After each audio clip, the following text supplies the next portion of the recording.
ప్రపంచ దేశాలతో పోల్చి చూస్తే జపాన్లోని ప్రజల ఆయుర్దాయం ఎక్కువ. ముఖ్యంగా అక్కడి ఒకినావా ద్వీపంలో 100 ఏళ్లు దాటిన వాళ్ళు ప్రతి ఇంట్లో కనిపిస్తారు. వాళ్ళంతా ఆరోగ్యంగా ఉండడమే కాకుండా ఇల్లు గడవడానికి చేతనైన పనిని కూడా చేస్తారు. ఇలా ఉండగలగడానికి కారణం ఇకిగాయ్. ఇకి అంటే లైఫ్, గాయ్ అంటే పర్పస్ అని అర్థం. జీవితానికి ఒక పర్పస్ ఉంటుంది. దాన్ని అర్థం చేసుకోవాలన్నదే ఇకిగాయ్ కాన్సెప్ట్. ఉదయం కాగానే తాజాగా పుడుతూ ఉంటా అని లైఫ్ ఆఫ్ రామ్ పాటలో ఉన్నట్లు ఈ ఇకిగాయ్ కాన్సెప్ట్ కూడా ఉదయం బద్ధకంగా కాకుండా చురుగ్గా నిద్రలేవాలని సూచిస్తుంది. ఇక్కడి ప్రజలు ఎక్కువ కాలం బతకడానికి కారణం వాళ్ళ ఆహారపు అలవాట్లు. ఒకినావా ద్వీప ప్రాంతంలో హరాహచిబు అనే ఓ నానుడి ఉంది. అంటే ఎంత ఆకలి వేసినా సరే కడుపు నిండా తినరు. 80% మాత్రమే తింటారు. మిగతా 20% పొట్టను ఖాళీగా ఉంచేస్తారు. ఇళ్లలోనే కాదు, హోటల్లోనూ అంతే.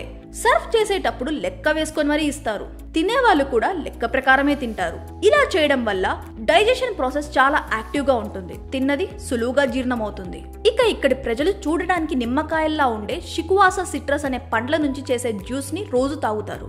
ఇందులో ఉండే యాంటీ ఏజింగ్ గుణాలు వయసైపోకుండా ఎప్పుడు యవ్వనంగా ఉండేందుకు తోడ్పడతాయి. ఈ ఆహారపు అలవాట్లతో పాటు రజియో తైసో అనే వ్యాయామానికి అధిక ప్రాధాన్యత ఇస్తారు. ఇది అందరూ కలిసి చేసే వ్యాయామం. దీనివల్ల అనేక ప్రయోజనాలుంటాయి. సాధారణంగా మన శరీరంలోని న్యూరాన్స్ 20 ఏళ్ల నుంచి క్రమంగా ముసలివైపోతూ వస్తుంటాయి. కానీ ఇకిగాయ్ని ఫాలో అయితే మాత్రం ఈ ఏజింగ్ ప్రాసెస్ చాలా మందగిస్తుంది. ఇక ఇక్కడి ప్రజలు ఇచ్చిగో ఇచ్చియి అనే ఫిలాసఫీని ఫాలో అవుతారు. అంటే ఈ క్షణం గడిచిపోతే మళ్ళీ రాదు అని అర్థం. గతంలో అలా జరిగిందే అని బాధపడడం, భవిష్యత్తులో ఏం జరుగుతుందో అని ఆందోళన చెందడం మానేసి ఉన్న క్షణంలోనే మనస్ఫూర్తిగా గడిపేయాలని సలహా ఇస్తుంది ఇకిగాయ్.